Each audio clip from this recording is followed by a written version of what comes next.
We're back. New day, new time slot. Well, really, it's our form. When we first started LBR, we used to be on Sundays. But welcome back. Let's Real Podcast. What did it do, fellas? What up, man? Hey, man, long time no see, I think, for me, man. Been coaching football, of all things, man, on Saturday. So I apologize, but Sunday, I'm ready. Let's go. And my man said he benched his son, man. What kind of father are you? Oh, the one that's going to get in his ass. That's the one. That's the one. He got many posts. My man's benched his son, bro. First thing he tried to win. I get it, but that's an interesting conversation in the car. So the moment I put him on the sidelines, I wasn't the first one to say something to him. His mother said something to him. Because his mother you was playing like ass. That's why. That's why. Get your ass on the bench. You're just playing offense right now. I can't have you getting beat on the skinny post like that again. Y'all feel that? Hey, man, teach them young. Getting on them young. But sideways out though, man, follow us at LBR_media on TikTok, IG, Facebook, and most importantly, Twitter, as we are live on YouTube and Twitter. Also, subscribe and listen on YouTube and Spotify, Apple, Google, Stitcher, etc. You name it for the audio platforms. And on Twitter, we're actually under my Twitter page at the1DAONE_P Shark. And without further ado, let's get it started.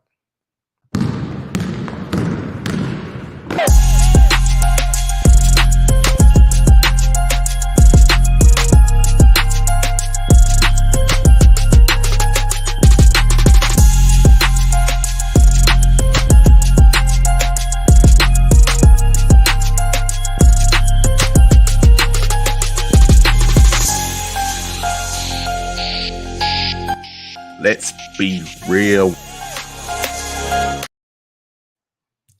All right. What's on with the crew, man? Tail, and it's really Sheedy from 3 the Harder Way. If y'all caught the 3 Harder Way earlier with those two and Savage. Of course, they talked all NBA talk, so we're going to get into a little bit NBA talk as well on this show and try to separate. Yeah. I think on behalf of me and Sheedy, we definitely would have better hosts. Let's be honest here. We're definitely with the better hosts. Just want to throw that. We about to start there, man. A man that don't turn on his team. That's what you said. Love you, Savage. Get in the comments, Savage. That's like in the comments. And speaking of the comments, got a comment from my guy Mike Patton, 2 in ALC South. Check out the podcast if you haven't. What's good, fellas? Just woke up from a nap. I just went in to me winning today against me. Yeah, get well soon, man. Get well soon. The most underrated thing is the 3-letter word in adult life. N-A-P. Nap. Okay? Underrated. And right before we start the first segment, we got our fourth. Perfect. What's up, y'all? Man, got the suit and tie on. This man came in looking like a man in black. Yeah, man black on the TV right now too. Oh, that's because on TNT.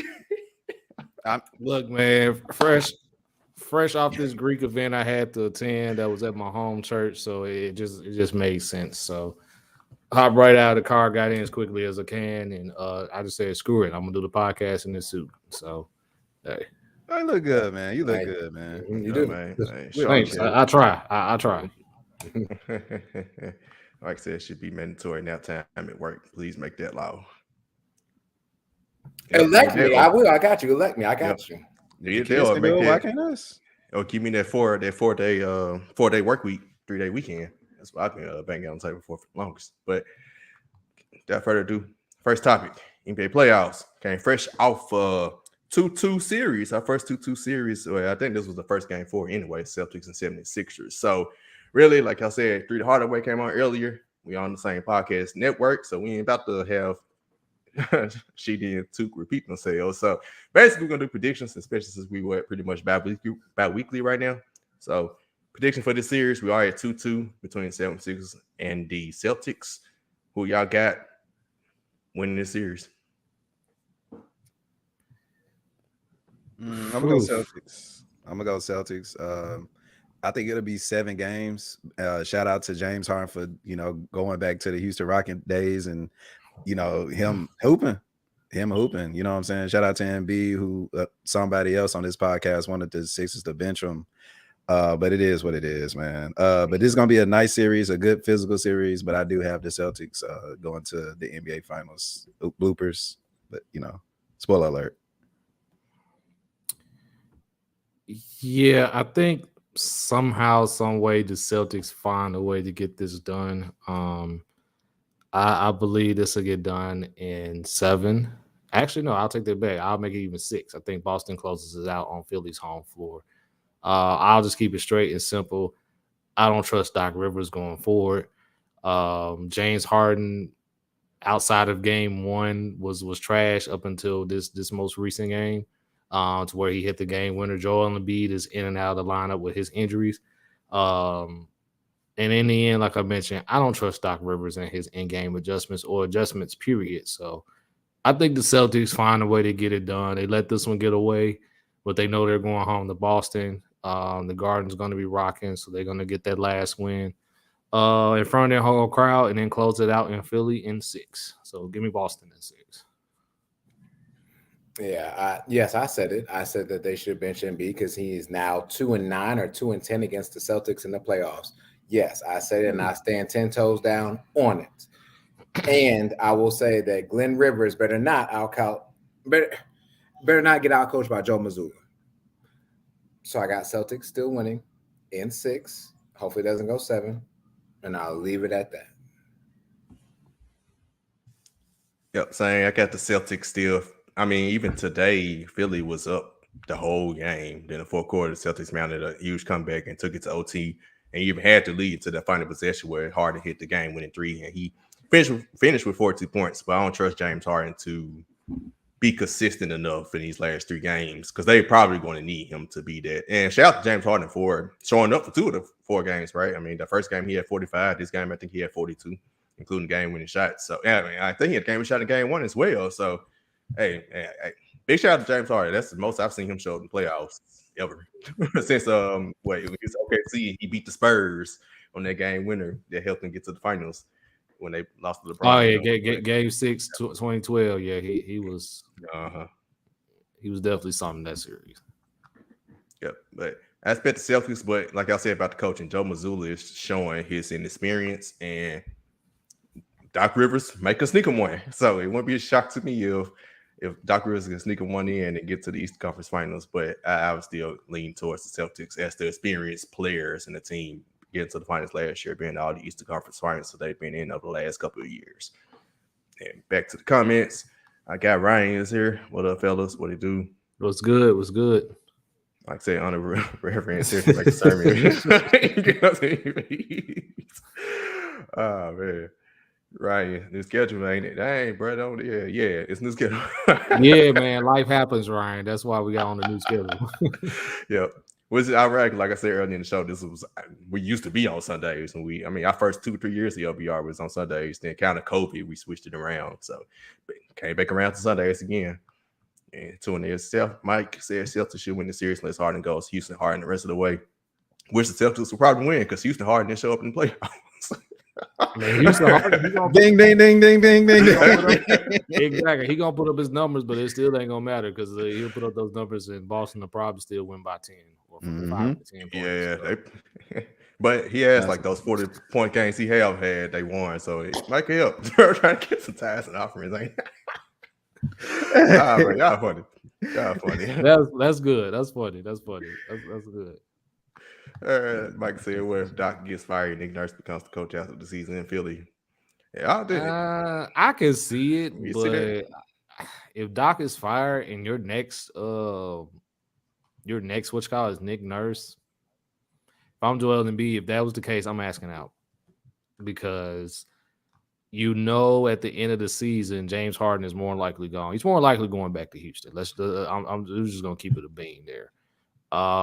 You have to figure out a way to try to cash in somehow on the prime of Joel Embiid because he maybe has 2, maybe 3 years left, maybe even half of that given his injury history. And we all know at some point, and I even said it myself, they need to try to make a play at Dame Lillard for something. Just offer Tyrese Maxey, whatever else to make the salaries match. figure out a way to get Dame Lillard with Joel in Philly, so that way Joel can have somewhat just a little bit of an upgrade from James Harden, because it's not Houston James Harden, but even though we know James Harden's still very good, you still need an upgrade there. So, but yeah, if Nick Nurse was the coach, if I'm Joel Embiid, I'm asking out. It's just that simple. Which I'm gonna have this up. I wanted to low key have the discussion today, but due to time, we might not. But James Harden going to Houston, I really got real questions about what sense does it make? But we'll get that on another future episode. You must have never been to a strip club in Houston. I know that. I'm talking about. No. If that's the case, why he asked for a trade in the first place? That's what I'm getting to. Wait. No, we'll save it, because I know because you have to look at it from Houston's standpoint of what they'll have available come this offseason and what James Harden's looking for. So that's a topic within itself. We'll touch on it. Yep, definitely. 3 Hardaway, know who that is. Savage. Welcome to Sunday. Hey, shout out to the crew, y'all. Of course, 2 of them are on here. They was on live earlier at 1 o'clock before the game. Yeah, don't forget Nurse one tie and Toronto still had them compelled out to Guarda. Yeah, that's true. But how much more competitive are you going to be with Joel Embiid, who's getting up in age and the injuries are piling up? I just don't think Nick Nurse may be that guy, but that's just me. Yeah. Move forward to the next series. Who's playing pretty much after this episode? Denver Nuggets against Tukes, not Phoenix Suns. Tukes, boy, KD favorite and player. Suns. Yeah, easy to say. Your not boy, my team. kind of like me. My boy Jimmy Butler in the Miami Heat. Your boy. We want our favorite players Suns. to succeed in whatever they do in life, on and off the court. Exactly. So Denver won the first 2 games of this series. Phoenix found a way, scraping cloud. I mean, KD and D-Book both had to go for 40 just to get their win of the night, game 3. But they have made their series. Chris Paul is probably out for the rest of their series. But DeAndre Ayton is still trash. But what y'all got for the rest of the series? Denver Nuggets or the Phoenix Suns? I'm rolling to the sunset. With my boy, man. So it may take 7 games. It's just going to be the matter of the only player to have a shot. That's what I'm trying to say, Mike. That's what I'm trying to say, bro. But no, it's a lot more. It's a lot more to that, though. It is really a lot more to that. All right, strip clubs, man. That's what I'm saying. But nah, I give the Suns. It may take 7 games, but the Suns are having to win one away. We talked a little bit about sustainability and if Kevin Durant and Devin Booker can sustain what they can in this series. I think so. I think because we've seen Kevin Durant do this before, we've seen Devin Booker kind of do this before, so it's like with them together, I think they should be able to beat the Joker and them. But without Chris Paul, it kind of makes it a much more difficult for me to hold on to it. But I'm gonna roll to the sunset. I hate to be disrespectful, but I'm gonna do it. Nuggets in 5. I said before this series even started that Phoenix was only going to be as good as Chris Paul and DeAndre Ayton allows this team to be. There's an APB out for DeAndre Ayton because we can't even find him on the basketball court at this point in time. And the inevitable groin/hamstring injury has hit Chris Paul yet again. And we just talked about it. Game 3, it literally took KD and Devin Booker. We know what we're getting from them too. It took them having to score 40 each just to make the game even close and pull out the win. And you're pretty much asking those two to do that every single game throughout this series. They may get you another one, but I just don't see them after all the energy they exerted for game 3. I don't see that duplicating in game 4. And then you're going back to Denver for game 5. I just can't see it happening. I would love to be wrong. I would love for this series to go 7 because it's been a great series. It's been very competitive, but it's just too much for Phoenix to overcome. So I got Nuggets in 5. What? Competitive? Get that mess out of here. It ain't been competitive, Trevor. You don't have to be nice to the Suns. Suns gonna get about there in 6.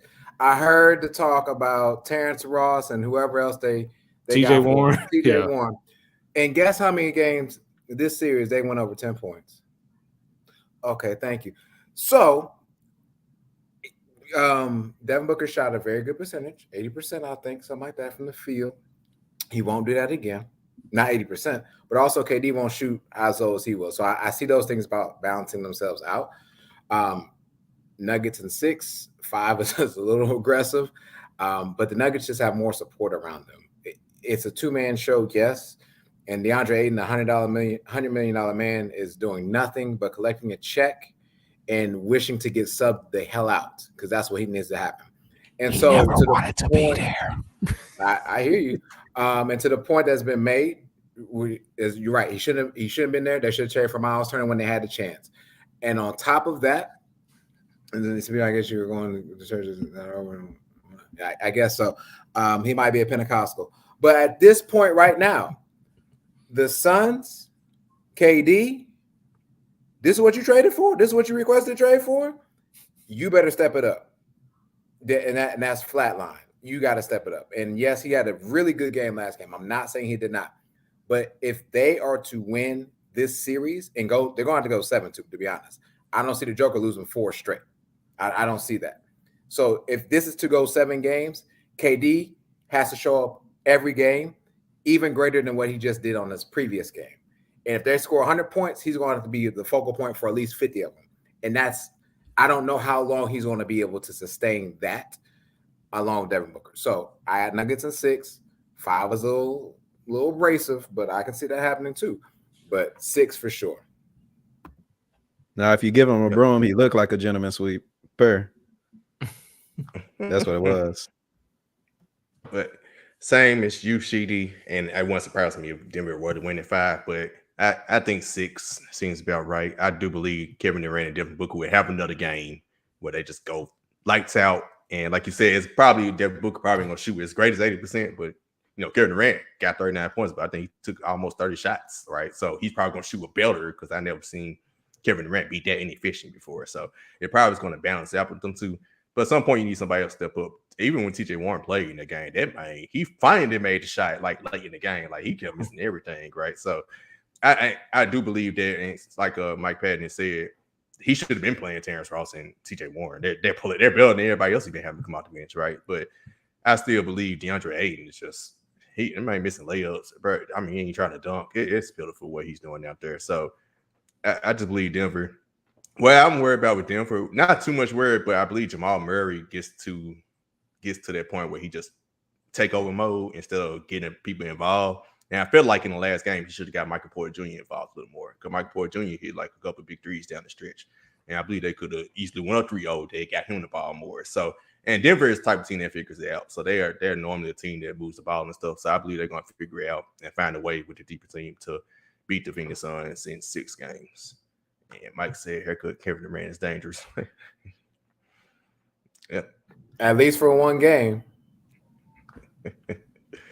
And next series, welcome to Miami. Jimmy Butler. It's a bad man right there. Jimmy Butler up 2-1 on the New York Knicks. And remember, game 2, without Jimmy Butler, Miami damn near almost won the game.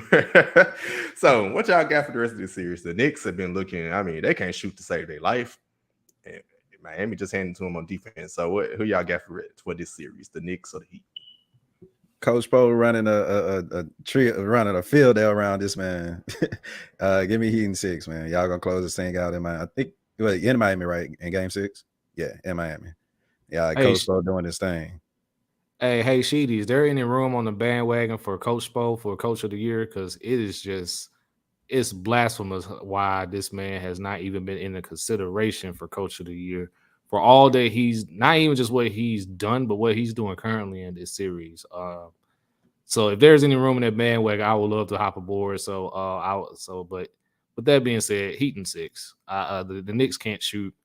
I think Jimmy Butler has arguably been the best player in the entire playoffs thus far. Some people may make a case for Devin Booker, but Jimmy is on a whole nother level, man. And he's pretty much putting this team on his back and taking them to the promised land. So Miami in 6.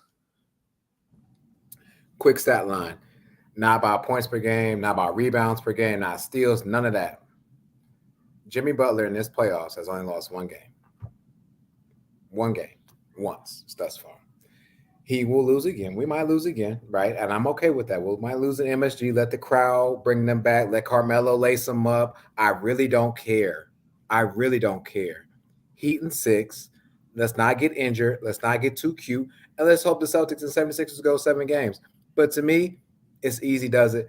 Eric Spoelstra, to your point, for not even being coach of the year for the amount of years that he did this without having a star talent, okay?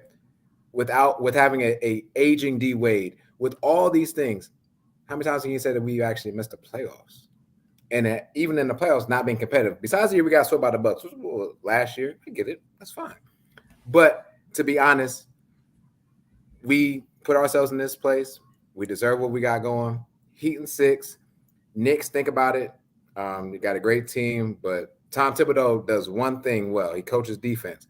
But ladies and gentlemen, offense is not in his biorhythm, any rhythm he got, it ain't there. So that is the problem. And he doesn't have a coaching staff next to him that's going to help him to coach that. Where Eric Spoelstra has some people on the bench, but Eric Spoelstra's main thing, cut the head off the snake, figure out who and what. Listen, we let RJ Barrett carry the team. Duh, RJ Barrett ain't built like that. Carry the Knicks, sir, and go and give us the dub. Because Jalen Brunson and Julius Randle should be the ones carrying this team. But night in and night out, you see Mr. RJ Barrett, Mr. $175 million man, whatever he is, doing what? Stinking up the court in the late game situations. That's what we need. Bing bong. And that's why I go Heat in the 5. Take this series almost. This John would have been a sweep if the referees to interfere. But woulda, coulda, shoulda, it happened. Game 2 happened because Miami was on the way to win the game 2. But Jimmy Butler's back. I don't see the Knicks winning another game. And Tom Thibodeau, he used to coach Jimmy after he knows it himself. Julius Randle just ain't built for it. He's not built to be your best player. This is the second playoff series. 2 years ago when they played against Atlanta in the first round, he sloughed out and Ice Trae got him out of there. Same thing you saying from him again. I don't think Julius Randle. He's a really good player. He shouldn't be your number one. But the Knicks, like I said, they got a really good, solid team. Good for record season. Took out the Cleveland Cavaliers, but they ain't got the Jimmy Butler. You ain't got that. Nobody on the team is that guy. Jalen Brunson is the closest to it, but he's still limited in the sense he needs someone else to be that guy for him. So they got like a bunch of number 2s. They need a true number 1. And Miami has got a true number 1 and they need a number 2. But they missing a bunch of 3s and bam, and I don't even know what Tyler Hero is. He just stay hurt in playoffs. I don't even know what do you call him anymore. But yeah, he the 5. Jimmy smell blood in the water. He better take him out. Get to the East Conference Finals. Maybe a rematch of last year. Miami, Boston. This time Boston with home court advantage. Ooh. Like I said, RJ Barrett be out here playing Habitat for Man. Yeah, he does. Ooh-wee. I want to go back. He asked a question earlier. Am I the only one who's a big fan of Michael Porter and consistent behind? I called out Michael Porter. I never was a fan of MPJ because he had his contract $200 million. I'm like, what are you doing for $200 million? So he's not.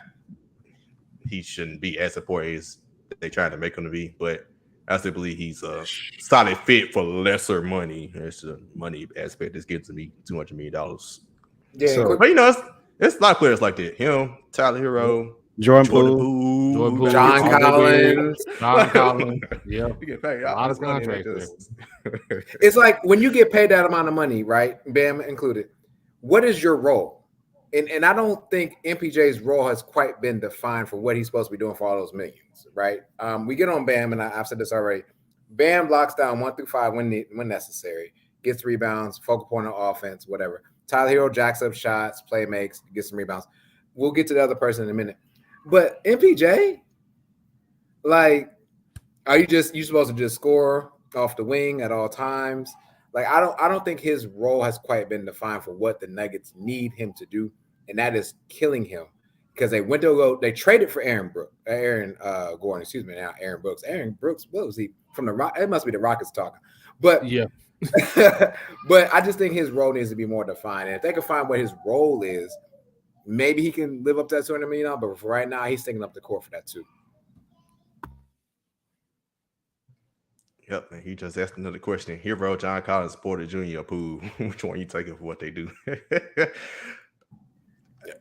You want me to we start? I gotta think of that one. We come back to that one. Let's come back to that one. That's good. Neither, none of the above. Right. If I have to choose one, I'm gonna try and choose one because my first thought was neither, but hey, he didn't choose neither option.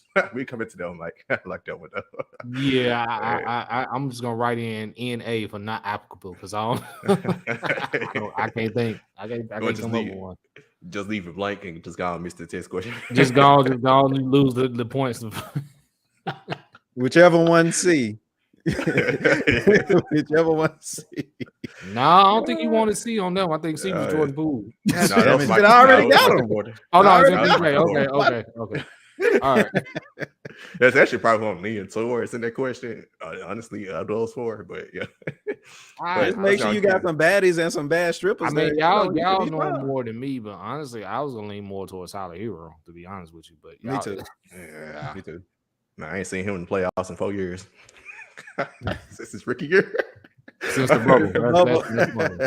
In that case, I guess we see Michael Porter Jr. in the playoffs since the bubble too. So hey, I guess it goes both ways. Man, but yeah, he said Poole was terrible defensively, which leads us to the final series. The Lakers, Warriors trade and blowouts after a close game one. Each, 30-point blowouts in each game, right? So 2-1 Lakers. What you got the rest of this series? Lakers, Warriors. Let's start with the Warrior fan. None of the above. Well, are you really on the Warriors? Because you was so high on the Lakers, so I was kind of like wondering. You're a little conflicted. Keep your allegiance. So you want the truth or you want the real truth?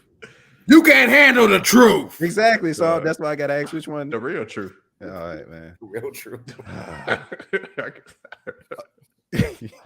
Of course, me being on the bandwagon Warriors fan for the last 7-8 years, and I've enjoyed my time for sure. But ever since starting, it's just one player that these guys just can't seem to beat, and it's LeBron James.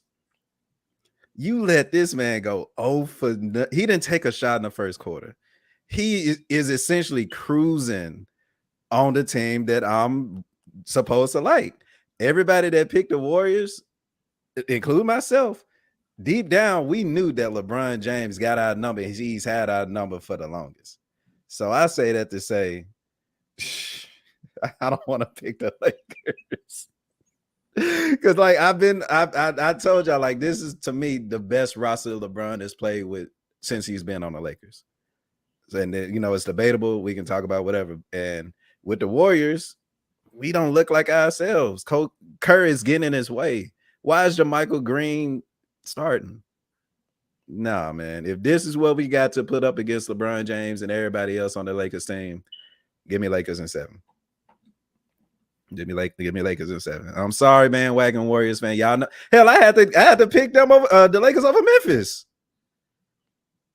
Yeah, LeBron been cruising all playoffs. Let's just, we want to keep it cruising, chilling. He literally has just been chilling. It is nothing against him. It's just he hasn't shot the ball well, but yet everyone else has done their job relatively well, which is where they have them in their position. I said it once, and I'll say it again. Until you beat the Warriors 4 out of 7, until I see it, I may be witnessing it this time. I just, this Warriors team just looks out of whack against the Lakers. And to Tuke's point, LeBron for the most part has had their number. But again, I'm gonna stick with my original point. I gotta see it to believe it. Until somebody beats Golden State 4 out of 7, I'm sticking with them. I got Warriors in 7. My heart was with LeBron, but my voice said Warriors in 5 or 6, I believe, when I made this originally happen. And I'm not going to go against my word. I will keep Warriors 5 or 6, whatever I said. I'll keep that. And I will say, I can't believe I'm about to say this, Steve Kerr is being out-coached by LeBron James. Mm-hmm. Okay, how you want, okay? Kerr usual. And so I saw the comment about JaMychal Green. Here's my thing. What got you to the 6th seed needs to remain for Steve Kerr, especially at home. And so JaMychal Green wasn't the reason why y'all got the 6th seed. Like, you play your lineup, play whatever it is. And the reason why this team, to me, let's be honest, this team is a dynasty team, okay? They've made everyone else become more like the Warriors, right? Go to high school game. Too, you've been to high school games or was just doing EYBL. Weren't they shooting 3-point shots to start off? Even the bigs. Even everybody. And why? Because of what Steph, like, you make them play your game. And so what? You lost game 1. I don't believe you're supposed to win game 2. Look how the Lakers played. They didn't really care. And so to me, I think it was a bad decision. You're getting out-coached by LeBron. And then LeBron, to Tuke's point, ain't even given a field goal attempt. Not that he didn't score. He didn't even try to shoot the ball in the first quarter. And they still had a lead. At some point, Steve Kerr, you have to make better decisions for what you're seeing. And again, you make them play Warriors basketball. You don't try to go down to play Lakers basketball. Because if I remember correctly, the Lakers were the 7th seed and y'all are the 6th seed. If I remember correctly, the Lakers are not the ones that are defending champions. You are. And you're not acting like it. And I hate, and again, I'm a LeBron supporter. My heart is with LeBron. And y'all gonna make me go against everything with LeBron because I believed in y'all. And right now, I just don't see it. Kevon Looney is a monster in the paint when it comes to rebounds. You cannot defend AD. Guess what? I don't know who can defend AD. I don't. But I will tell you this, and I'll leave it alone. I'll pass the cap. I apologize. The pool is closed to Memorial Day. And y'all have got to stop complaining about 3-point shots not going in or if you're getting fouled. Because I've watched too many of your games, Warriors, where you're like, oh, okay, I missed a shot. Oh, I got fouled. But now we're on the other side of the court, 4-on-5 basketball, Jordan Poole, Steph Curry, Klay Thompson, anyone else. Y'all not getting back on defense. The same thing that I've said that the Lakers need to do, now y'all not doing. Get back to the basketball that has won you 4 championships and take you to the finals, what, like 7, 8 years? But you're gonna play down to the Lakers, please. What he said. And I want to cover this point my guy Mike made about Darvin Ham. I actually was about to allude to that. Darvin Ham is, to me, is making the actual adjustments. I think he's actually showing he's one of the rare Bud disciples that's actually doing well. Because playing Lonnie Walker over Troy Brown, for instance, in that last game, that's an adjustment, right? Because I wonder what's Troy Brown even doing for you. That's an adjustment. I'm seeing things that he's done in these games that's making it evident that's tick for tack. Like, all right, I see you made an adjustment in game 2. I'm gonna make an adjustment in game 3. So I did want to give Darvin Ham his flowers for that. Definitely. He also asks he's don't want to get excited when watch D-Lo play. I don't like the Lakers, so yeah, I don't care for. Well, I'm excited. Ohio State got to be. Got no choice. I don't like the Lakers. Yeah, I don't care. You play for a team I don't like, especially when they played the Grizzlies last round. Y'all definitely want to get excited because my team. Mike, he's one of the main reasons why I had the Lakers advancing so far because he can actually shoot. So he's in the perfect spot too. Way better than his situation in Minnesota. He's definitely in the perfect spot. He's a perfect match to play with LeBron and AD, and that's the reason I have the Lakers winning in 7. I think AD plays well every other game, which that's a conversation for later. I really want to know the ins and outs of why this man doesn't have a back-to-back great games, but it is what it is. He had a game 1, game 3, game 5, and game 7. Every other game, Lakers, Warriors. Couldn't have said it any better. That's what I'm going with. Warriors jump shooting team, like it's a point paint touch team. That's why it's fouled too. Yep. Yeah. Which is so like difference between this series and last series. The Grizzlies actually drafted the whole, so they had real cases of saying why we not get to the free throw line more. Exactly. The Warriors are in, y'all not going to the paint. I don't see y'all even touching the paint. Y'all literally jacked 53 get threes in game 1. It was wondering why y'all had the 30-point free throw discrepancy. Come on now, like y'all ain't fooling nobody. First, I've seen them win a big road game though. We'll see if they do it again Monday. They do. Yep. Also, in-game adjustment, Davis on pick and roll. Yep, definitely very solid. You can tell D-Lo had. Yep, man, you can tell Minnesota. He definitely having fun again. Yep. Yes. Shout out to him. But Guess what, man? We got a sponsor for the network. Yep, Let's Be Real Media, guys. First Hey, official sponsor. So we're about to go away for a message from our sponsor at Betstamp. Today's podcast is brought to you by the Betstamp app, which is helping thousands of people win at sports betting for free. The same way travelers use Google Flights or Expedia to find the best prices, bettors can now use Betstamp to do the same. When you place a bet, the odds given by a sportbook will determine how much you can possibly win. Even when betting on the same outcome, different sports books will offer varying payouts, and these differences can be huge. Thankfully, Betstamp allows you to easily line shop for the most profitable odds across all sports books. You can click on any matchup and instantly see all the different odds for game lines, player props, and even future bets. Line shopping is the simplest way to find the edge in sports betting and maximize your chances of winning long term. On average, Betstamp users win an extra $1,000 plus yearly just by line shopping. You can find the Betstamp app on the Apple iOS Store, Google Play Store, or through your browser at www.betstamp.app. To access all these benefits, sign up using promo code LBR and start your journey to successful sports betting today. If you forget to use the code upon sign up, you can always enter our code in your Betstamp account settings afterwards. Check it out. Yep. It took me a minute to record that, right? Well, we official now, so that's all that matters. Boy, it took a second, but shout out to Betstamp, shout out to the fellas. Also, in a couple coming days, I'll say, especially our loyal listeners, everyone, it will be like a custom page where LBR on it. I send a link out so y'all can join through there, and that'll make it more easy and efficient for y'all to get your bets in. But last comment, Mike said D-Lo left-handed, so I'm going to support my fellow left-hander. Yep. And speaking of bets, I ain't about to get on Jaden Brown. We just keep pushing forward. NFL draft. Let's go. Shout out the title of the episode. Will Levis the answer for the Titans. We're going to get to that in a second. We're going to go in order. All of our favorite teams. Got Panthers, got Titans, got Steelers, got Cowboys. I'm going to go in order basically on how we drafted. The Panthers had higher picks, followed by Titans and the Steelers and the Cowboys. So, Took, draft recap for your Carolina Panthers. Hey, man, I give us a good solid A. We finally got our quarterback for the future. Of course, we traded up for the number one pick. So in order for us to really pick the guy that we wanted and make sure we wanted, we did all kind of homework and all the other stuff. And, we end up getting Bryce Young from Alabama, who y'all told me, hey, he's good. He's great. Heisman winner.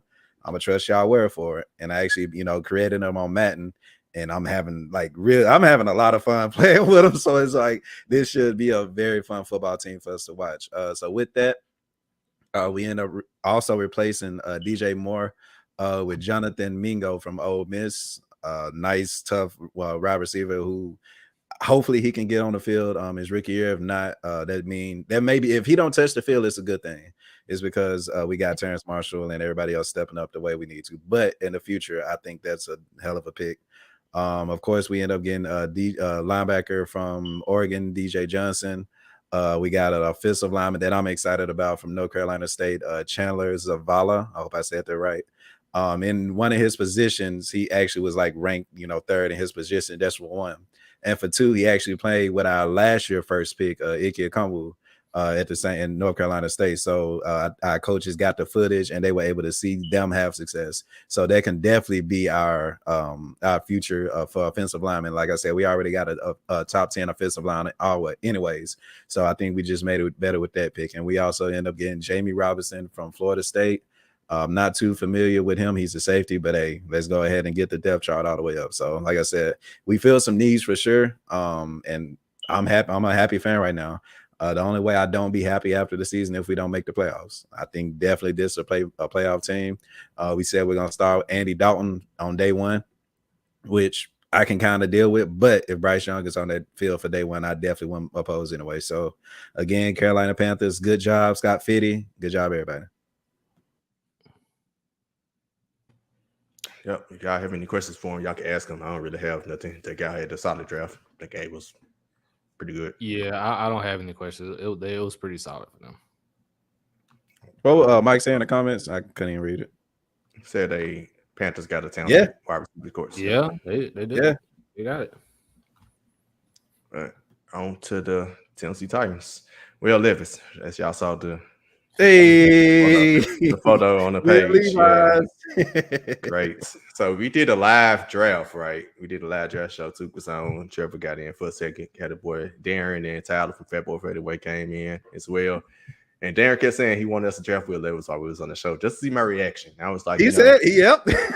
He kept saying it, and they didn't. We drafted Hooch, and for my grade, I get the Titans a B, a solid B. I think that first pick, Peter Skoronski. Then we finally somewhat solidified the offensive line. We pretty much rebuilt that whole offensive line, and we had one of the worst O-lines, if not the worst, last season. So that was definitely something needed. Will Levis, like I said this on Ryan and guy Ryan Harris, the Jump Pass podcast, this August, I think back in February, and we had mentioned the potential of Will Levis, and I was saying, like, I'm not gonna react. I'm just gonna sit here and just be like, I'm gonna give him a chance. I got to give him a chance, right? He's my favorite team. I'm not about to leave and get another favorite team. So it is what it is on that front. But I said it on Mike's show until in the AFC South last week when we did AFC South draft recap, and I was like, I don't believe in Will Levis, but I've been proven wrong before. None of us, I don't believe any of us believed in Justin Herbert coming out when he was at Washington for almost similar reasons. I didn't see him show up in the big games, and he proved all of us wrong getting in the field. So, and I said Will Levis is going to become him, but because I have been wrong by other people before, I'm gonna give him the shot to prove me wrong. I don't believe in him, but I'm not about to sit here and be like, hey, he here now. Ain't nothing for me to do. I had my reactions last year when we lost that 3-pick game to the Bengals and AJ Brown. That was enough. It can't get no worse than that for me. So I deal with Will Levis. Hopefully it's a real competition and brings out the best in Malik Willis, and he steps his game up, and I can actually see the best of both players, and then we can actually get a true quarterback out of either one of them. So that'll work out. But I ain't about to just down the pick. Third round pick, we took Tajay Spears from Tulane. I was feeling great about the pick as a Memphis fan. We saw him torch Memphis in football, but heard he got no ACL and tendonitis in the knee, so that's worrisome. But Frank Gore plays his whole career throughout it, so he's already reached out to Frank Gore, so that's good to hear. I think the rest of the draft, they kind of wide receiver. Them folks decided not to take wide receiver into the 7th round. That was a problem out of the whole Titans fan base. But hey, it is what it is. Like I said, they my team. I'm gonna ride with them. I'm gonna give them a B. That's it. If I got any questions. So No do questions. you honestly Go ahead. My bad. Okay, bad. Do you honestly think that your draft picks helped your team? Yeah. Okay. I really do. I think because offensive line was a big need. We drafted 2 linemen, including one. The first, a lot of people had Skoronski as the best lineman in the draft. So I think we solidified our weakest position outside of receiver last year. And also we got another tight end. He's 6'7", Josh Wiley. We got him in the 5th round, so we got 6'7" tight end to go along with Chig Okonkwo, who led our tight ends and receptions and receiving yards last year. So I think we're solid. I think wide receiver is evidently our weakest position, but we traded one of the best last year, so it's gonna take a minute to rebuild that. You can't rebuild everything in one offseason. Yeah, I don't really have a question. I just have a comment. I just want to commend you for your optimism on Will Levis, because honestly, truthfully, if you just look at his numbers from last season, it was horrendous. Me and you both know the game he had against Tennessee. Bro didn't even pass for 100 yards in that game, so that's number one. Yeah, he threw 3 picks as well in that game. He's only went over 200 maybe twice, and that was against low-mid SEC teams, against Ole Miss and Mississippi State. So against prime SEC competition, Will Levis looked terrible. I think he only had 100 yards passing in a game against Vanderbilt. And Vanderbilt is, no disrespect to Vanderbilt, but they're low tier when it comes to the SEC. So I do appreciate your optimism for Will Levis, because he could very well have a Justin Herbert arc, but till I see it, I don't believe it. Oh man! But also one last thing with the Titans and the wide receiving core, we had a bunch of young receivers. So in my opinion, we need a veteran receiver anyway. So I'm looking for them to try to add a veteran, potentially bring back Corey Davis or something along those lines, because all our receivers are 1-2 years in the league anyway. So I feel like you should give them a shot anyway. Okay. Is that like a running joke with the coffee and mayonnaise, or he actually like mayonnaise in his coffee? Oh, I need to send you that video. He put mayonnaise in the He put coffee Duke's like mayo back in in his February. coffee. Yeah. Yep, Malik Willis, if you don't win the star quarterback, you're gonna find yourself out the league. Now you better not let bro. Malik Willis needs to be in Seattle, bro. Tennessee done already done him wrong with this draft. So. But like I said, and go back on that Trevor. Remember, we fired the GM that drafted him. So when it that comes with it. So I hate it, but it's like this ain't that want the guy who drafted him either. So I can't really get too mad at it. They said they're keeping Corey Davis. Sheesh, they're gonna keep all their money and for him to be wide receiver 5. Hey, more power to him. Cool. Man, you saw the depth chart? Yeah. Oh boy. Well, let's move on to the Steelers. All right. Well, apparently in the world of sports and entertainment, if your last name is Khan, you already know what the hell that you're doing in their respective field. Whether it's Nick Khan with WWE, Tony Khan with AEW, or Omar Khan, the new GM of the Pittsburgh Steelers. The Pittsburgh Steelers absolutely destroyed this draft. They're definitely one of the top winners of this draft. They addressed their offensive line issue by trading up to 14th overall to take Broderick Jones, left tackle out of Georgia. Apparently, Pennsylvania has a infatuation with the Georgia Bulldogs. It seems like everybody was either going to the Eagles or the Steelers from Georgia. But yeah, that's that there. We were also able to basically turn Chase Claypool into Joy Porter Jr. With that second round pick that we got with that deal with the Bears. If you know Joy Porter, historic, legendary Steeler, and he's still on the staff, if I'm not mistaken. So JPJ going there is going to be what's going to work wonders. You got Keanu Benton from Wisconsin, big, strong defensive tackle, possibly could be there as a run stopper, something the Steelers have been needing for the past couple of years. As I mentioned before, with the whole Georgia thing, we got Darnell Washington, the tight end from Georgia as well. Could be a serviceable backup to Pat Freiermuth, both as a blocker and as a receiving tight end. We got Nick Herbig from Wisconsin as well, a pretty decent edge rusher as well. So, of course, some more depth added into that linebacker core to go with TJ Watt and Alex Highsmith. We took Corey Trice Jr. Don't know much about Corey Trice Jr., but I'm just going to assume it's going to be added depth to and some youth for that matter to our secondary now that we have Minka, of course, is getting up there in age. We lost Cam Sutton, and, of course, we just signed Pat Peake as well. And then we rounded out with Spencer Anderson out of Maryland. You know how I feel about Big Ten offensive linemen. They usually come in and are immediately effective in the NFL.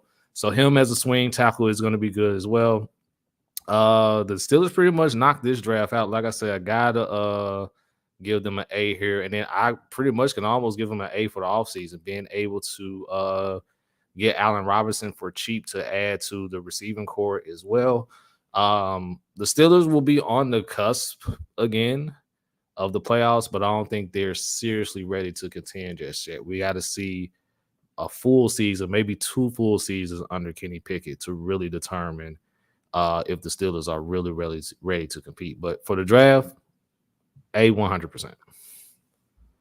Yeah, that AFC North hell. That's a crazy division right there. AFC North is where everybody thought the West was going to be last year. The AFC North is that division because between y'all, the Ravens, signed Odell, finally extended Lamar, and who they drafted? Oh my God, name Scott. What's the receiver? Zay Flowers. Zay Flowers. Yeah. They hit in the park. Bengals are the Bengals, although they about to have to start paying some people and may have to come off some folks soon. And maybe this next offseason. And the Browns, we see what Sean Watson looks like this upcoming year. But yeah, y'all, I think y'all different on the rise. Yeah. I said I think we need 2 full seasons of Kenny Pickett to really determine if we're gonna be ready to compete or not. Mm-hmm. They pay 10 to 12 million. Yeah, they gave y'all. They just let y'all have them. Yeah, which much. I'm hoping he still has something different in tank. But with y'all having what's my guy name? George Pickens. Pickens. Allen Robinson can be a strong 3. To be honest with you. So that's why I say it was a great pickup to acquire him prior to the draft. So like if he's coming in and he's like a French 2 strong 3, him, George Pickens, and Deontay Johnson, it's not the best, but it's pretty decent compared to what's in our division now, but it's pretty decent. And compared to somebody's favorite team on this podcast, it's the Titans receiving core. Who? All right. Anybody else got a question for the Steelers? I do. Question for the Steelers. Will the Steelers continue to be 500 or better this year? Easily. Yes. I believe this schedule this year it will be a tad bit easier. Than it was last season. And I believe, as I mentioned before, we have our quarterback now, which is Kenny Pickett.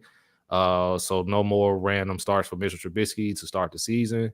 So I do see the Steelers in that 9-8, 10-7 range again. Like I said, they'll be on the cusp of the playoffs, but I just think they're not ready to really compete for a playoff spot just yet. So yes, I think the streak continues. I got something real quick. Of course, Joey Porter Jr. That's a really dope story, and then like being able to work with his dad is cool. But I was a big fan of Darnell Washington. Like I think he was the best tight end in the draft. I just wanted to ask you, like, which player are you most looking forward to seeing the most out of this draft class? Honestly, I mean, you already just mentioned it. I think it's JPJ. I will be interested to see how his dad and the rest of those that coaches the linebackers tend to utilize him. As I mentioned before, he's a nice addition to an already standout linebacker core because we run the 3-4 with TJ and Alex Highsmith pretty much as your rushers. So it'll be interesting to see. But I'm also I'm a little bit curious also about Keanu Benton as well, because like I mentioned before, the Steelers have had trouble stopping the run for the past 3 seasons, and just him with his high size and things of that nature. If he's on the 53-man roster, him and Cam Hayward on that defensive line, on that 3-man front, maybe that could be some help with stopping the run. Getting some help in stopping the run there, but if I had to name one for sure, it's definitely JPJ. All right. Cowboys. What you got? Short, sweet, to the point. I give us a B-, C+ at best, man. The reason why I say that is because when you look at our division, we didn't have the best draft in our division. Arguably, the best team from the draft is from our division. Arguably, you could say the Panthers as well. But I mean, everyone and their mother was giving their panties up to the Eagles. And I mean, everybody was going to the Eagles. And so it's like we kind of had to fight that. Now, what I will say is this. I believe we've addressed some of our concerns, whether it was off-season or the draft. But I know we're just talking about the draft, so we'll just specifically talk about the draft. We got a run stopper. And I know Trevor mentioned earlier about Ohio State offensive linemen. Well, the D linemen are pretty good too. And the guy, I hate to say it, from Michigan, is a great run stopper and a great presence that we'll need in our defense. We also, I know I'm not going to say this guy's name right, DeMarvion Overshawn from Texas too. Is a linebacker, a little bit undersized, but was Big 12, was part of the first team of Big 12. And so I looked at him to make an impact as we were moving Micah down, more or less. Can this next guy be that for us? And looked over his stats. Not bad. He's better on the weak side of the run than the strong side, which kind of hurts. But again, we're pairing him with other foreseeable talent for us. And I like that. Of course, I think the one thing that was the best for the Cowboys, besides getting, I think it's Mozzie Smith, was the running back from Kansas State. That was like a story for us. And how great would it be to get, if you're a father, getting your son to play on the same team that you're a part of. It's pretty awesome. So it was a great story. The other part is going to be what does that backfield kind of look like with the new offensive coordinator that we have and running that offense? So to me, I give it like a B minus, C plus at the very lowest. I don't think we did terribly great. I don't think we did terribly well. I think we spent some money on the place that we needed to spend the money on prior to the draft, and we got a little bit better in the draft as well. And so I'll leave it at that because I know the questions are here. Not really a question, but like you said, I think y'all did a lot this offseason period. So I just think the draft y'all already there. Y'all a good team. Y'all just Dak Prescott just need to play better in the playoffs. So y'all got the team to do it. Sorry, the Eagles find a way. They find a way from these people. They decided, like Mike said, about them getting a satellite campus in Georgia. I called them Philadelphia Bulldogs myself. I'm telling you, the state of Pennsylvania is got a satellite at Georgia. I'm telling you, they got the super team. Like I saw Savage just to not get pressure on Patrick Mahomes again. So hey, that's messed up. Shout out to the Cowboys. Yeah. But yeah, for me, man, I honestly think with y'all, the moves that you've made already in the offseason, I think was a little bit more important to me. Because as Sharky just said, y'all are right there. Y'all literally were just one better Dak Prescott performance away from possibly being in the Super Bowl. So getting Maisie Smith as well to add to that defensive line was a good pickup. So yeah, I really don't have much to say here. This was a solid draft for you guys. A solid draft. I'll definitely will give you that. On a scale of 1 to 10, how confident are you with your backfield? I cannot answer that question because the offensive coordinator that we have, I have to see what that is like moving forward and his scheming. I don't know how the other player will play. Deuce Vaughn, Tony Pollard played sensational, but he played sensational because of Ezekiel Elliott. And let's not rule out Ezekiel Elliott not coming back, by the way. There's still a chance for him to actually come back, less money, of course. But I guess if you want me to give you a number, I guess right now a 4, because I really don't know how the offensive coordinator is going to do with the type of talent that we have in our backfield. And that's literally a problem that I have going into our season is how are we going to call plays as an offensive coordinator, right? Because if you see his track record, not too good. It says he coming back. It depends. I mean, he ain't picked up by no one. By no right. That's the problem. Nobody picked him up yet, so somebody can bring him back. He's about to go to the XFL and play with The Rock. Yeah, I ain't gonna even lie. I like him on the Panthers. Hey, that's a good pickup. I like low cost, low reward type thing. Yeah, but he about to he ain't about to be in the XFL. He about to be here in Memphis playing for the Showboats. What's that? They finally won their first game yesterday too. They won, yay! Hey, what's their record? Hey, if Zeke, 1-3. Yeah, they 1-3. Hey, if Zeke go there, we can get Cam Newton there too. We need a quarterback as well. So hey, that's a good point because ain't Joe Mixon in trouble? He just said Bengals could pick up Zeke. A good point. Yeah, Joe Mixon is in trouble. That is that's a good point. 100%. But the thing is, like, if all these things are happening, why is no one saying anything about wanting him? Zeke. It might. After June 1st, it might be after June 1st too. That's when you cut some players for bigger money. Some players you could cut before the post June 1st cuts. So yeah, it might be a thing where he might pick up after June 1st, or as he closer to training camp, if somebody gets hurt randomly. And I would love to see him on the Bengals, but I mean, for God's sake, Buffalo, what the hell are y'all doing? Like, y'all still don't want a running back? No one? No, they want Josh Allen running the rock. You know, you know how that's going. Told you, Buffalo contenders days are numbered. that's they window is slowly closing, slowly but surely. Speaking of Buffalo and the Bengals for that matter, Damar Hamlin, real talk. Let's be real talk segment. And think of both of them. That was the game that everything happened with the cardiac arrest and all that. Last week, he was taking a picture with T. Higgins, Jamar Chase, and I think Tyler Boyd last week. But before that, it's been a couple weeks. And of course, I ain't gonna say I got swept on the rug. People called it on Twitter. I saw people talking about Damar Hamlin.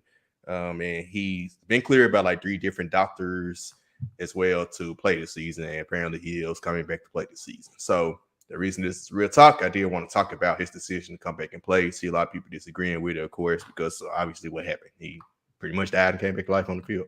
So what are y'all thoughts about Damar Hamlin, his decision to return to play football? No comment.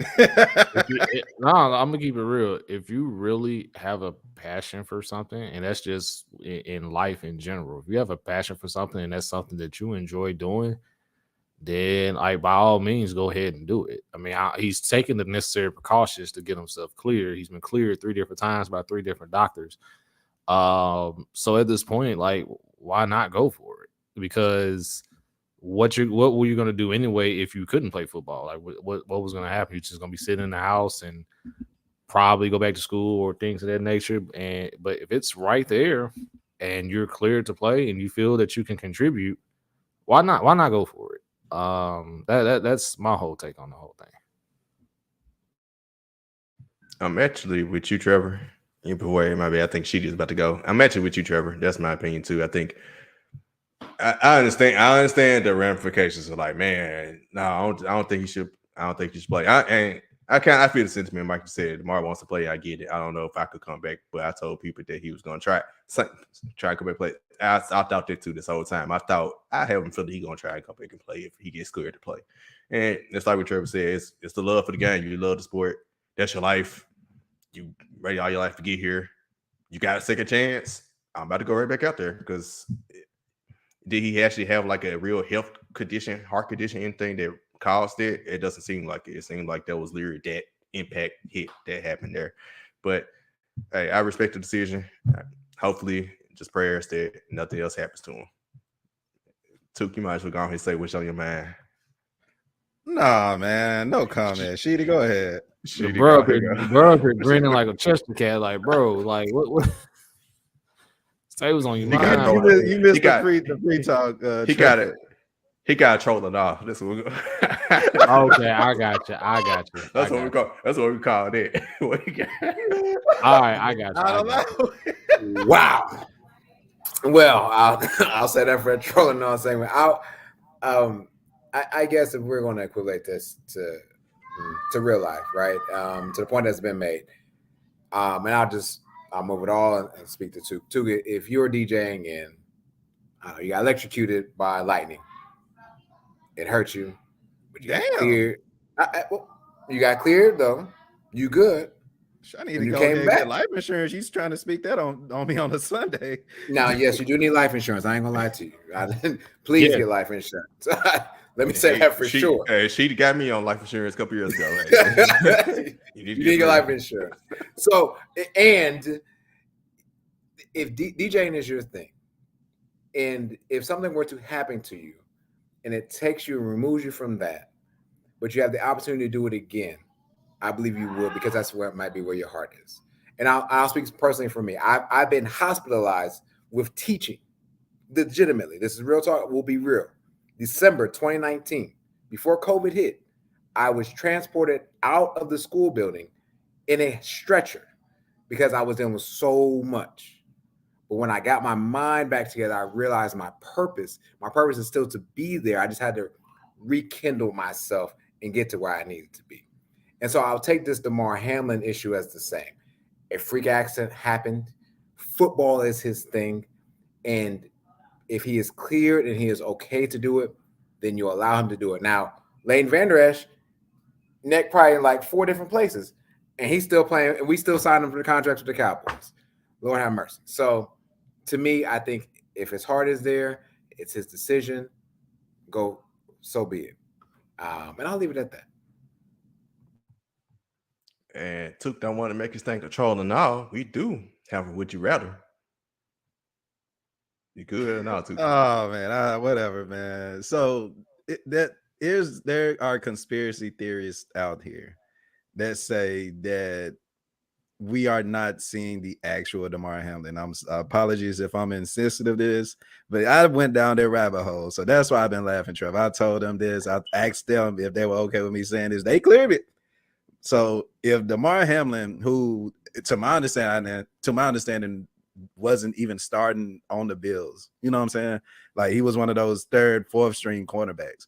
So if he comes and have a Pro Bowl type season, we as human beings need to watch out because AI is here. So that's why I've been laughing. They've saying he cloned. It's evidence out there. It's a rabbit hole that you can either go further down if you want to. I believe clones are real. I believe in all that crap. So that's what I'm saying. If you want to dig down that rabbit hole, DM me. But yeah, because I get you. I mess with a good conspiracy theory as well. So I figured that's where you were going. I just didn't want to assume. But I'm just gonna add that to the list of conspiracy theories that really got me scratching my head. I'm gonna put that under the Gucci Mane one because I was about to ask about that. They said it's evidence. I mean, but who knows, man? But yeah, if anybody viewing this, I don't want to be insensitive, but you know. No, I'm not going down. It's only for certain people, man. It's just I'm just gonna. It exists. It's there. I'm just gonna walk away from it. I'm not trying to go down that rabbit hole. But for those that want to, the information's there. Just creep on down. I'll let you have them. Oh man, so I'm about to go to the Gucci Mane. So you don't take Gucci Mane. Take Gucci Mane. That's another talk for another conversation. He still makes good music, though. Shout out to Gucci. All right, man. But moving forward, I do have a would you rather. It wasn't necessarily my would you rather. It was actually a comment from earlier with Mike Patton. I told you we're gonna have to think about this one. He said, I'm trying to find it, but I don't remember what it was. Jordan Poole, Michael Porter Jr. Would you rather? Y'all had time to think. Yes, Pop sir. quiz. Yes, sir. John Collins or Tyler Hero. Which one of those four would you rather have for what they and they all making the same amount, or they making what they making now? Their contracts are questionable. We're just gonna say that. Yeah, those contracts are questionable. I'll start. Tyler Hero. I hear you. Yes, he has not had a sensational quote unquote year since the bubble year. But if I recall, of these players that we've named thus far, only one of them actually has any hardware besides a ring that he was carried to. And that was a individual award with Tyler Hero winning 6th Man of the Year. John Collins has not done that yet. Michael Porter Jr. hasn't done that. Jordan Poole has not done that. And when I look at their games in totality, because remember, basketball is offense and defense, I believe Tyler Hero is the better of all of them. And so I hear you, neither to all of them, yes. And I would trade Tyler Hero right now for some help for Jimmy, yes. But if it's A, B, C, or D, I'm actually going to choose A, and I'm crossing off B, C, and D. As a matter of fact, I might not even look as far past B. Yeah, I think I mentioned it earlier when we talk about it. It's Tyler Hero for me. It's just those other three I just do not trust. I think Jordan Poole has benefited from being in the Warrior system. I don't think what he's done he could do anywhere else. John Collins is solid, but he's not what everybody was making him out to be. Remember when everybody was saying John Collins was better than Jaren Jackson Jr.? Pepperidge Farm remembers. Pepperidge Farm remembers. So yeah, that's that on that. And speaking of Jaren Jackson Jr., someone who was in his draft class, if I'm not mistaken, MPJ, who has, again, to Sheedy's point earlier, what is your role on the Denver Nuggets? Are you just there to be a wing scorer? And if you're not making your shots, what exactly are you doing? I get it. He's coming back, I guess, from that serious back injury that he had. But since he's gotten paid that $100 million, what has he done? Hasn't done much of anything. So, but yeah, it leaves Tyler Hero. And speaking of that, all of us, I think this was before Sheedy came on LBR. We watched that draft together, and we wanted Michael Porter Jr. over Jaren Jackson. Yep. Looking back on it, We made the right decision. So let me actually play devil's advocate on that, because what we've seen with Michael Porter Jr. is, and y'all asked a legit question like, what is his role? And I think that's not a really question for him. It's a question for the coaching. Like, what is his role? Outside of that, I'm looking at a guy who, last season, he only played 9 games, but he came back, played 62 games this season, averaged 17 a game. Put up, 48% shooting, 41% from 3? That ain't too bad for a player that don't have a specific role on a team. And so 6'10" still. He still got his potential, and I would love to see him go to a team where he can actually be utilized more. So if you ask me, Tyler Hero, salute to Tyler Hero, 6 man a year for sure. I was a big fan of his sister bubble, but if you ask me, out of all them, I think Michael Porter Jr. still has the most potential out of all of them. I'm with you too as well. I think, especially paying to health, and he stayed healthy this year, which is key. He did. And remember, Joel Embiid missed his first 2 years of his career, and he still has injuries here and there, but we didn't think he'd make it this far his first 2 years. So thinking of Michael Porter Jr., I would probably pick him on that list. It was between him and Hero. I just believe Hero is, I'm not going to say he's just gotten worse since the bubble. Playoff-wise, he's gotten worse since the bubble. Because he did have a year he won 6 man, averaged 20 points a game. I think this year he averaged 20 plus again too, but in the playoffs, injuries happened. He got hurt, but he wasn't playing well before he got hurt last year. This year he got hurt in the very first game in the playoffs. I need to see you in the playoffs. I seen Michael Porter Jr., but I think it's more of a role thing because he could shoot and he could rise up above, like kind of like how KD where he's streaky. He could just rise up above you and just shoot. You could be in his face and he could just rise up and hit. And I've seen him do it plenty of times. So his defense sucks though, but I think everybody on his list, defense ain't really, I don't know who good on defense on the list. John Collins could potentially, and I like what Mike said. He think John Collins is on the wrong team as well. Yeah, I agree. He need to get out of Atlanta. He desperately need to get out of Atlanta. I think you got a bunch of players. Well, those two need to get out the team. I think Tyler Hero, I think he probably is what he is. Jordan Poole is. Nicknames with I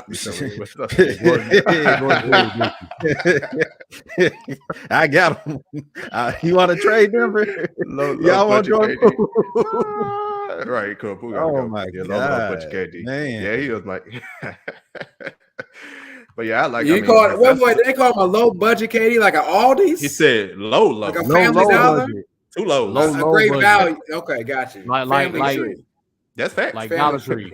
Like Dollar Tree. Dollar Tree, got you. Yeah. Family Dollar Tree. Think about it. Yeah. KD is the first option. Michael Porter Jr. is third option. That's low. Second, third, too low. So there you go. Y'all trouble, man. Exactly. Man. But that does it for the show, man. Appreciate our comments, man. People tuning in. Mike, my guy, Mike Patton. Check out the show too at the AFC South YouTube audio platforms as well. So my guy Ryan Harris at the Jump Pass. Same thing. He just got a new logo as well. Fresh shout out to him and the Titan Upload Network as well. And those guys. February fadeaway. Shout out tuning in as well. Darren, Tyler, check them out. Live on Sunday mornings at 9 Central and emergency pods after every Warriors playoff game. So check them out. I'm pretty sure I missed it last night. But I'm pretty sure they had some spicy. Pretty sure that was pretty spicy take. Yeah, I'm pretty sure. After that game. Yeah, like I said, good show. Appreciate you, bro. Thank you. As well. Y'all know the boys next week could be on. My boys, hopefully they still able to keep going to the next round. Yeah, when we record again, it'll be next round. So, but y'all have 3 the Hardaway next week. Of course, y'all had the show earlier. Shout out 3 the Hardaway, Tell, Sheedy, Savage. Every Sunday is about 1 p.m. Central.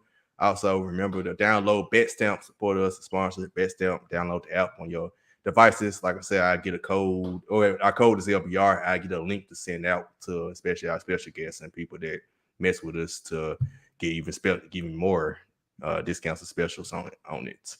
As well, always listen. Follow us on YouTube and any podcasting platform, Spotify, Apple, Google, Stitcher, you name it. And LBR_media on Twitter, TikTok, IG, and Facebook, as well as me on Twitter. And I guess I gotta get back on Instagram now at the one DAONE_P Shark.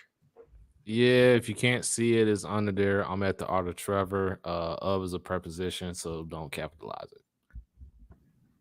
It's really sheety. That's all I got for you, big fella. At Tab Shakir. I appreciate it. Appreciate it. God bless y'all. Go Kevin Durant. All right. Until next time. Don't forget our fifth Right. member who couldn't be on today. Follow our guy Skyler at _Skylito. He's also closing the pool. He's also closing the pool as well. Close that pool. Get these kids out of here. Until next time. Peace. Peace.